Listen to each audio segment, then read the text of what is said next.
ওয়ালাইকুম রাহমাতুল্লাহ। ন্যায়ের পথে আপনাকে স্বাগতম। ইসলাম সর্বোত্তম জীবন ব্যবস্থা। কুরআন জীবন চলার বিধান। ইসলামে বিশ্বাসী প্রত্যেক মুমিনের জন্য কুরআন অনুযায়ী জীবন পরিচালনা করা আল্লাহর নির্দেশ। ইমানের সাক্ষ্য দেওয়ার পরও আল্লাহর অনেক বান্দা এমন কিছু কাজ করেন যা মহান আল্লাহ তাআলা পছন্দ করেন না।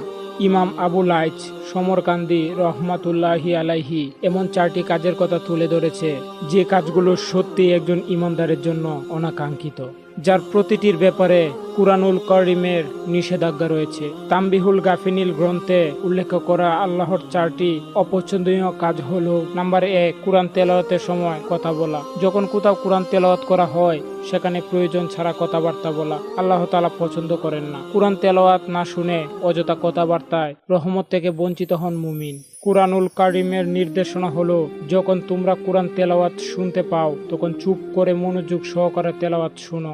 আল্লাহ তাআলা বলেন, আর যখন কুরআন তেলাওয়াত করা হয় তখন তাতে কান লাগিয়ে রাখো এবং অযথা কথাবার্তা বলো না, নিশ্চুপ থাকো যাতে তোমাদের উপর রহমত হয়। সূরা আরাফ আয়াত 204।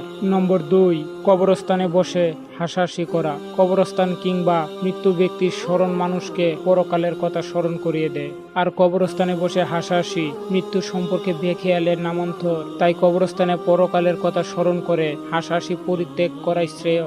কবরস্থানে বসে হাসাহাসি করা মহান আল্লাহর অপছন্দনীয় কাজ।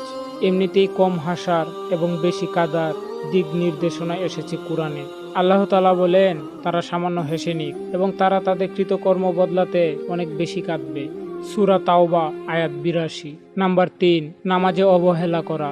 নামাজের সময় হওয়ার সঙ্গে সঙ্গে নামাজ না পড়া, অযথা দেরি করা কিংবা অলসতা করে বসে থাকা হলো নামাজের অবহেলা। আল্লাহ তাআলা কুরআনুল কারীমে নামাজে অবহেলা করার লোকদের ব্যাপারে দুর্ভোগ রয়েছে বলে ঘোষণা করেছেন। আল্লাহ তাআলা বলেন, এতএব দুর্ভোগ সেসব নামাজির জন্য যারা তাদের নামাজ সম্বন্ধে বেখবর। সূরা মাউন আয়াত 4 থেকে 5। নাম্বার 4, রোজা অবস্থায় স্ত্রী সহবাস করা। ইসলামের নির্দেশনা হলো রোজার সময় ভোর রাত থেকে সন্ধ্যা পর্যন্ত এবং ইতেকাফ অবস্থায় স্ত্রী সহবাস থেকে বিরত থাকা।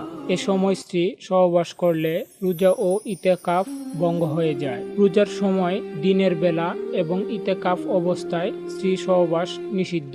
আল্লাহ তাআলা বলেন, রোজার রাতে তোমাদের স্ত্রীদের সঙ্গে সহবাস করা তোমাদের জন্য হালাল করা হয়েছে। তারা তোমাদের পরিচ্ছদ এবং তোমরা তাদের পরিচ্ছদ। আল্লাহর অবগত রয়েছেন যে তোমরা আত্মপ্রতারণা করছিলে, সুতরাং তিনি তোমাদেরকে ক্ষমা করেছেন এবং তোমাদেরকে অব্যাহতি দিয়েছেন। এতপর তোমরা নিজেদের স্ত্রীদের সাথে